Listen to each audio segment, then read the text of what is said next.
महसूल प्रधान कौशिक पटेल ની પત્રકાર પરિષદ। લાખ કિલો ઘાસ તો વલસાડથી આવી પણ ગયું છે। સાહેબ, એ વાતમાં કોઈ તથ્ય ખરો કે મુખ્યમંત્રી કક્ષાએ એવી વિચારણા ચાલી રહી છે કે હજુ પણ કેટલાક તાલુકાઓને જ્યાં જરૂરિયાત છે, જ્યાં રજૂઆતો આવી છે પશુપાલકોની, ખેડૂતોની, ભાજપના હોદ્દેદારોની, એમનો સમાવેશ કરવા અંગેની કોઈ વિચારણા ચાલી રહી છે, કોઈ ક્રાઇટેરિયા બદલવાના સંદર્ભમાં? માન્ય મુખ્યમંત્રી શ્રી કક્ષાએ ખેડૂતો દ્વારા, ધારાસભ્યો દ્વારા હજુ ઘણા તાલુકામાં પરિસ્થિતિને ધ્યાનમાં લઈને રજૂઆતો આવી છે। અમે અમારા વિભાગમાં રાહત કમિશનરને આ રજૂઆતો આપી છે। પ્રેક્ટિકલી ત્યાં ફિલ્ડમાં શું પરિસ્થિતિ એનો અભ્યાસ કરીને તુરત જ અમારી સમિતિને મોકલાવે, એના પછી સરકાર યોગ્ય નિર્ણય લેશે।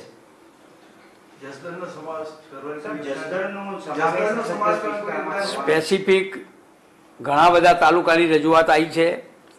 જસદણ હોય કે બીજા તાલુકા પણ હોય, જ્યાં ખરેખર આ વખતે વરસાદ ઓછો છે, પરિસ્થિતિ જ્યાં બરાબર નહીં હોય અને અમારા એસડીઆરએફના ક્રાઇટેરિયામાં જે તાલુકાનો સમાવેશ કરવાનો છે એમાં ચોક્કસ સમાવેશ કરશે। સાહેબ, અગાઉ 125 mm હતો, તેનો 250 mm કરવામાં આવ્યો। એવી પણ મળી રહ્યા છે અહેવાલો કે 250 mm ની જગ્યાએ 300 mm, લગભગ 12 ઇંચ જેટલો વરસાદની ક્રાઇટેરિયા કરવાનું વિચારી રહ્યા છે। આ વર્ષે સમગ્ર ગુજરાતમાં વરસાદ ઓછો છે, એ સૌ જાણીએ છીએ આપણે।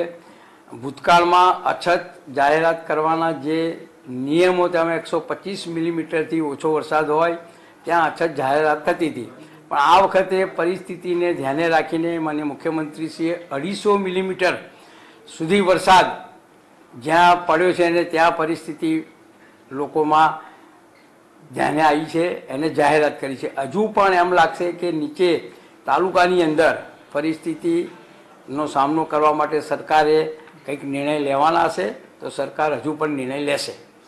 પીવાના પાણી પહોંચાડવા માટેની આપણે પણ વ્યવસ્થા કરી છે। કેટલા ગામોમાં કેવી રીતે પીવાનું પાણી પહોંચાડવામાં આવી રહ્યું છે? પીવાના પાણી અંગે આખા ગુજરાતમાં અછત હોય કે ના હોય, સરકારની પ્રાયોરિટી છે પાણી માટેની।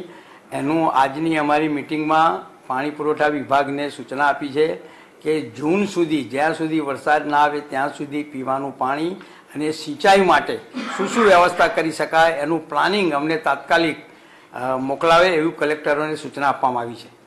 સાહેબ, ખાસ કરીને ખેડૂતો દ્વારા રાજ્યમાં આપઘાતના ઘટનાઓ બની રહી છે, આ બાબતે સરકાર શું પગલાં ભરશે? અત્યારે અછતની જે કામગીરી ચાલી રહી છે એમાં મેં કીધું એમ 16 તાલુકામાં કામગીરી ચાલી રહી છે। 51 તાલુકામાં 1 ડિસેમ્બરથી પાણીની, ઘાસની, રોજગારીની વ્યવસ્થા અમે કરીશું। હજુ પણ જ્યાં આવી પરિસ્થિતિ હશે ત્યાં સરકાર નિયમોને પણ ધ્યાને રાખીને લોકોની સહાય માટે વધારે મન ખુલ્લું રાખીને લોકોની મદદે સરકાર નિર્ણયો લેશે। સર, આવતીકાલથી એકતા યાત્રાનો બીજો તબક્કો શરૂ થાય છે, કયા સમયથી કયા સમય દરમિયાન આ યાત્રા યોજાશે, કેટલા ગામોમાં યોજાશે?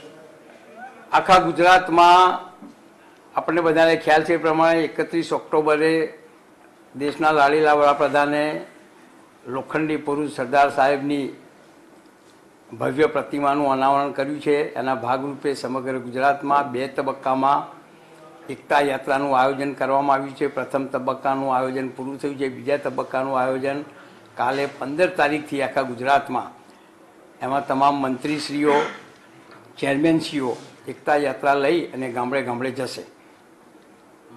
સાહેબ, ઓકે, દક્ષિણ ગુજરાતમાંથી શેરડીના કૂચા મંગાવવાના સંદર્ભમાં કોઈ એ બાબતે ચર્ચા વિચારણા થઈ છે ખરી? ઘાસના વિકલ્પમાં પશુધન માટે શું શું ખરીદીને આપી શકાય એની પણ આજની મિટિંગમાં ચર્ચા થઈ છે। ઓકે, એટલે ભૂતકાળમાં તો હતા મહેસૂલ પ્રધાન કૌશિક પટેલ કે જેમણે વાત કરી કે આજે કેબિનેટ બેઠકમાં અછતગ્રસ્ત વિસ્તારોમાં વધુ રાહત આપવા માટે સરકાર કટિબદ્ધ છે। સાથે જ જે વિસ્તારોમાં વરસાદ ઓછો પડ્યો છે ત્યાં અછતગ્રસ્ત ગામોને 100 ને બદલે 150 દિવસ રોજગારી પણ અપાય છે। સાથે જ ક્રાઇટેરિયા પણ બદલવામાં આવ્યા છે અને પીવાના અને સિંચાઈના પાણી પૂરું પાડવા અંગે પણ સરકાર સતર્ક છે।